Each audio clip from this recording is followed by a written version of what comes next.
യോഹന്നാന്റെ സുവിശേഷം 20-22 വാക്യം ധ്യാനിക്കാം.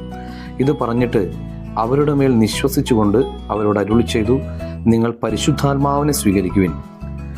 ഈശോ ഈ ഭൂമിയിൽ നിന്ന് സ്വർഗത്തിലേക്ക് യാത്രയായപ്പോൾ അവിടുത്തെ ആത്മാവിനെ അപ്പോസ്തലന്മാരിലേക്കും അവരിലൂടെ തന്നിൽ വിശ്വസിക്കുന്നവരിലേക്കും പകർന്നു തന്നുകൊണ്ടാണ് പോയത്. ഈ ആത്മാവിൻ്റെ ആദ്യത്തെ പരസ്യമായ ശക്തി പ്രകടനമായിരുന്നു ആദ്യത്തെ പെന്തക്കോസ്ത. ഇതേ ശക്തി പ്രകടനം വ്യക്തിപരമായ നമ്മുടെ ജീവിതത്തിലും കുടുംബ ജീവിതത്തിലും പരിശുദ്ധാത്മാവ് നടത്തും.